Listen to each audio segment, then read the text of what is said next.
Yo, bismillahirrahmanirrahim. Assalamualaikum warahmatullahi wabarakatuh. Alhamdulillahirrabbilalamin. Wassalatu ala nabi. Kembali lagi bersama saya Syah Putra Kembaren di channel kita ini. Jadi pada kesempatan kali ini kita ini lagi ingin membahas tentang ini cuy, kuliah di India. Jadi kan kemarin itu banyak tuh yang nanya tentang kuliah di India. Nah aku ini mau bahas tentang keutamaan atau mungkin manfaat ya, yang buat enak kita kuliah di India itu apa aja. Nah, jadi ini ada 8 manfaat atau 8 enaknya yang kita terima kalau misal kita kuliah di India. Enak yang kita dapat lah, pokoknya inilah 8 poin yang cocok kita rasa sebagai orang Indonesia kalau kuliah di India. Apa itu? Yang pertama itu kuliahnya murah cuy. Di sini kita di India ini kuliah itu biayanya murah kali, sumpah murah kali. Jadi kayak aku kan kemarin masuk tahun 2019 tuh. Masuk tahun 2019 tahun lalu, ini 2021 ya, 2 tahun lalu, ya kan? Itu biaya kuliah aku itu sekitar 20 juta. S2 nih ya, S2 sampai tamat cuy. S2 sampai tamat 20 juta, nggak ada bayar-bayar apa lagi, cukup 20 juta doang. Ya kan? Selesai pokoknya 20 juta. Baru kalau S1 kemarin itu S1 stambu aku juga itu sekitar 15 juta sampai 17 juta rupiah. Itu 3 tahun. Nah, jadi selama S1 itu cukup bayar 15 sampai 17 juta udah selesai, nggak ada lagi bayar-bayar lain, nggak ada bayar uang ini, uang itu. Jadi yang pertama uang kuliahnya murah. Itu yang pertama. Sekarang yang kedua ini kan tadi biaya murah tuh. Nah, meskipun biayanya murah tapi kualitasnya bagus. Jadi poin kedua itu kualitas kampusnya bagus. Contoh kayak aku ya. Jadi karena aku kuliah itu di Aligarh Muslim University yang ada di India, maka aku bicara tentang Aligarh khususnya. Jadi bukan bicara tentang kampus-kampus yang lain, tapi tentang Aligarh. Jadi di Aligarh itu bukan biaya, tadi udah biaya. Kalau di Aligarh itu kualitasnya bagus. Kenapa aku bisa bilang bagus? Secara akreditasi aja dia itu A, kan? A, bukan kaleng-kaleng coy. Udah gitu, bukan A aja dia itu negeri. Jadi kan ada mungkin yang A tapi dia swasta kan. Tapi ini A-nya itu negeri. Ditambah lagi di Aligarh ini kalau misalnya orang sering bilang itu AMU, kan? MU. Terus AMU kan, Aligarh Muslim University. AMU ini dia itu peringkat ketiga terbesar terbaik se-India. Jadi yang pertama itu JNU yang ada di New Delhi, Jawaharlal Nehru University yang ada di New Delhi, yang kedua itu Hyderabad, ya. Yang ketiga itu Aligarh Muslim University nih, cuy. Maka dari itu aku bisa bilang, kita selain dapat biayanya uang kuliahnya murah, yang kedua di sini juga kualitas kampusnya bagus, cuy. Nah, jadi poin keduanya bagus, berkualitas, kan? Jadi bukan kaleng-kaleng lah kampus yang kita masuki ini yang di India ini. Jadi ibaratnya kayak masuk ini ya kan, ya 3 besar di Indonesia apalah gitu. Kira-kira kayak gitulah dia. Jadi bagus. Oke. Nah, poin ketiga itu dia di sini S1-nya itu cuma 3 tahun kawan-kawan. Nah, jadi keutamaan yang ketiga, enak yang ketiga itu positifnya, kuliah di sini S1-nya cuma 3 tahun, S2 2 tahun. Nah, paling menggiurkan kan yang S1 ini. Kenapa? Kalau kita di Indonesia S1 itu kan 4 tahun kan. Nah, kalau di India S1 itu atau BA ya, itu di sekitar 3 tahun doang. Jadi enak. Kalau kita orang-orang yang mau menghemat umur, jadi Aligarh Muslim University atau kuliah kampus yang ada di India itu cukup membuat kita suka gitu. Pokoknya pengen kita jadi kuliah di India. Aku aja baru tahu ya. Jadi aku tahu itu kuliah S1 di India itu 3 tahun, baru tahu aku ini. Kok nggak pengen juga aku S1 3 tahun ya kan, biar hemat umur aku ya kan. Intaunya udah S2 ya kan, tapi nggak apa-apa. Nggak ada yang kata terlambat, nggak ada kata penyesalan. Pasti ada hikmahnya. Jadi gini kawan-kawan yang mau S1, kawan-kawan yang ingin melanjutkan kuliah di luar negeri dan ingin menghemat umur, di India salah satu opsi yang bagus aku rasa. Salah satu pilihan. Kenapa? S1-nya cuma 3 tahun. Luar biasa ya kan? Iyalah, bukan kaleng-kaleng, ya kan? Oke, itu dia yang ketiga. Kita masuk ke poin keempat, yang mana bisa buat kita itu senang kuliah di India atau manfaat kuliah di India itu yang keempat itu ini. Nggak ada skripsi cuy. Nah, bukan apa-apa ya kan? Skripsi ini kan kayak udah ini cuy. Kayak udah jadi momok menakutkan bagi mahasiswa-mahasiswa S1, S2, S1, apalagi mahasiswa akhir cuy. Skripsi itu udah kayak mak ini bahaya gitu lah ya kan, perlu diwanti-wanti. Dan banyak orang yang lambat lulus itu bukan karena dia nggak cerdas, enggak, karena skripsi. Kan banyak masalah di skripsi. Maka dari itu di India, nah ini enaknya di India nih, nggak ada skripsi kawan-kawan. Kalian bayangkan, jadi kalian di sini kuliah 3 tahun, ya kan, kualitas murah, biaya murah, ditambah lagi kalian itu nggak buat skripsi. Asli ku bilang nggak ada buat skripsi kalian. Pokoknya semester 6 udah ya kan, 3 tahun semester 6 ujian, lulus kalian, tamat, dapat ijazah kalian. Nggak perlu buat skripsi, nggak ada itu buat skripsi. Mau S1 mau jurusan apapun nggak ada buat skripsi. Pokoknya ujian ya, karena lebih menakutkan ujian di India ini ketimbang skripsi. Serius. Jadi ujian tuh mengerikan. Nanti kita bahas ya tentang ujian, bagaimana ujian di India, nanti kita buat konten yang selanjutnya. Pokoknya itu yang ketiga. Jadi nggak ada skripsi. Jadi kalian enak nih.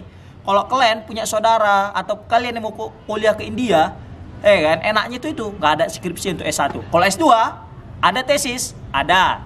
Tapi sebagian jurusan ada, tapi sebagian jurusan ada juga yang nggak pakai tesis. Ya kayak misalnya aku nggak salah ya kemarin itu political science. Orang-orang politik itu nggak ada buat tesis kalau aku nggak salah kemarin kata bang senior. Nah itu dia, itu poin keempat. Kan sekarang ini masuk kita ke poin yang kelima. Nah tadi udah masalah kampus, sekarang kita masalah kehidupan lah ya kan.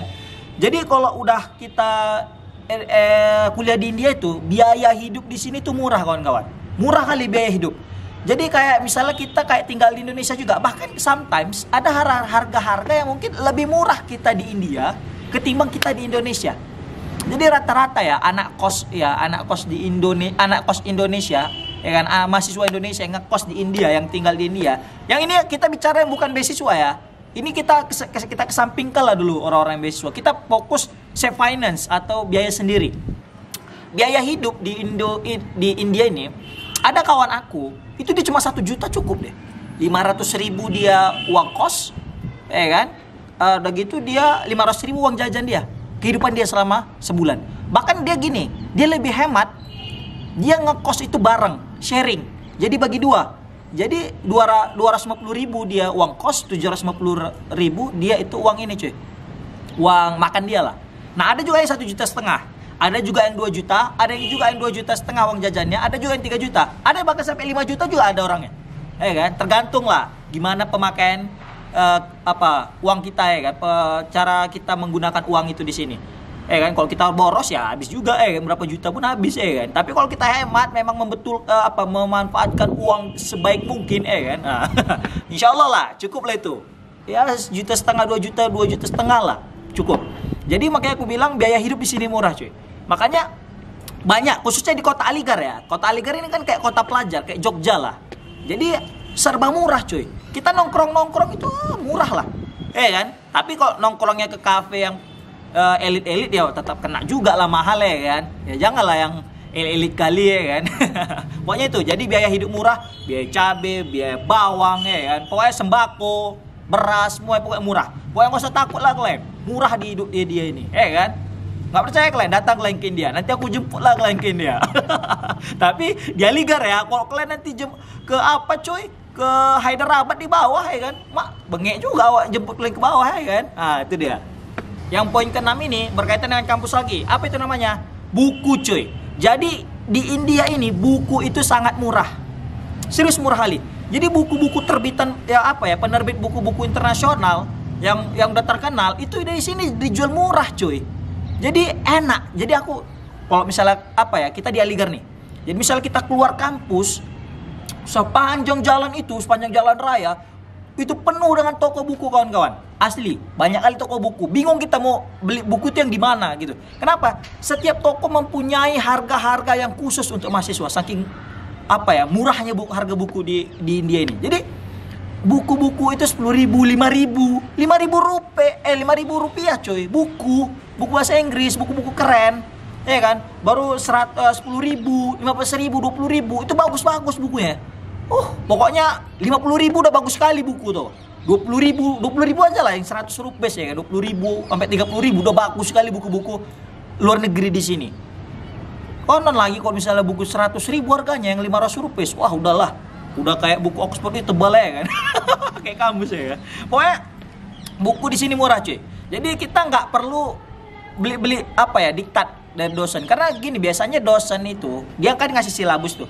Ngasih silabus, dari situ ada buku-bukunya.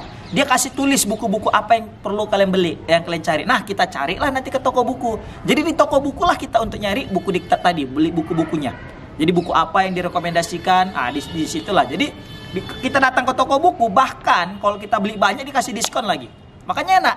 Udah murah, kita beli banyak dikasih diskon lagi. Pokoknya buku-buku di India itu murah, kawan-kawan. Kan? Pokoknya cocok lah kalau kita anak-anak mahasiswa ini yang suka baca buku, khususnya buku-buku bahasa Inggris ya. Pokoknya di sini kan bukunya, maksud aku bukan gini ya, bukan buku tentang buku bahasa Inggris aja, tapi bukunya kan rata-rata pakai bahasa Inggris. Jadi misal tentang ilmu psikologi, tentang pakai bahasa Inggris. Buku ekonomi, bukunya pakai bahasa Inggris. Misalnya buku pelajaran filsafat pakai bahasa Inggris. Linguistik ya pasti pakai bahasa Inggris, ya kan? Apalagi tentang English, literatur misalnya atau grammar dan sebagainya, itu juga ada sih, guys. Makanya buku di sini murah. Jadi kalau kita mahasiswa sangat mendukung lah kuliah di India ini. Oke? Itu dia poin yang ke-6. Bukan buku aja yang murah. Poin ke-7 itu namanya ada internet, cuy. Jadi kalau kita kan ini lagi berbasis online nih, ya kan? Kalau kita di India ini belajar online santai aja, cuy. Kenapa? Kita nggak terlalu memikirkan biaya internet di India ini. Kenapa? Saking murahnya biaya internet yang ada di negeri ini, cuy. Makanya aku salut sama negara India ini. Bukan kaleng-kaleng. Kenapa? Harga internet murah kali, asli murah kali. Pokoknya aku di sini betah kali. Kenapa? Karena harga internet murah. Aku kan di Indonesia kemarin tuh kan, ya tak berapa ratus ribu lah habis untuk biaya internet doang. Kenapa? Karena saking mahalnya internet. Tapi di India ini 100 ribu aku udah bisa sampai 3 bulan pakai internet dengan puas, dengan poya-poya. 2 bulan lah, kan? Aku ngambil yang 3 giga per hari. Pokoknya kalau pengen tahu tentang harga internet tuh aku ada buat videonya khusus tentang harga internet yang ada di India. Klik aja, nanti aku buat ada link di deskripsi, atau yang di sini atau yang di sini. Di sini ya. Tengok aja nanti link di sini. Klik. Nanti aku buat di situ. Kayak pokoknya internetnya murah. Jadi kita orang mahasiswa itu mudah untuk berkarya melalui internet. Siap. India. Dan poin terakhir, ini kita sebagai mahasiswa, orang-orang yang suka traveling. Nah, India ini dia kayak Eropa, cuy. Kenapa? Dia ada musim dingin dan musim panas juga. Ada winter, ada summer, dan ada juga autumn, musim gugur-gugur gitu juga ada, cuy. Jadi kalau kita pengen salju, ada di India. Ke India Utara kita. Kan daerah Himachal Pradesh. Pokoknya kalau dari sini ya sekitar 12 jam lah. Naik bus, kan berangkat malam sampai pagi. Nah, itu kita bisa jumpa salju sana, cuy. Kita ada salju. Kalau kita mau nyari gurun pasir juga ada. Jadi kayak misalnya kita mau snowfall kan, ada hujan-hujan saljunya yang kayak di Eropa itu ada di India. Mau nyari gurun pasir, nenek onta yang kayak ada di Arab juga ada. Daerah Rajasthan, Jaisalmer namanya. Pokoknya India ini lengkap kalau tempat-tempat wisata. Kan, wisatanya juga wah, mantap lah. Kayak ada Taj Mahal dan sebagainya kan. Pokoknya kita di sini nggak cukup waktu kita selama mahasiswa itu untuk mengitari saking banyaknya wisata-wisata ini. Kan? Pokoknya itu dia kawan-kawan, 8 keutamaan kuliah di India. Jadi gimana? Tertarik kuliah di India? Enggak? Tertarik ya kan? Tertarik lah. 8 tadi tuh. Wah, pokoknya kalau kalian mau kuliah ke India, kabari aku. Untuk apa? Pokoknya kabari. Pokoknya gitulah. Pokoknya itu dia tadi 8 yang keutamaan yang aku rasakan. Jadi ini based on my experience, ya, berdasarkan pengalaman aku, bukan pengalaman orang. Maksudnya ada juga pengalaman orang yang aku serap. Kan? Paham ya kalian bahasa aku? Pokoknya itu. Pokoknya itu dia 8 keutamaan kuliah di India. Ya, semoga video ini bermanfaat, ya kan? Semoga video ini bermanfaat untuk kalian-kalian yang ingin melanjutkan studinya ke India. Thank you so much buat kalian-kalian yang nonton. Semoga yang nonton ini sehat-sehat selalu, murah rezeki, dan dipermudah oleh Allah Subhanahu wa taala dalam segala urusannya. Amin amin ya rabbal alamin. Nah, tatim bilhamdallah, alhamdulillah rabbil alamin. Ma'ana jafi murikum. Amin. Assalamualaikum warahmatullahi wabarakatuh.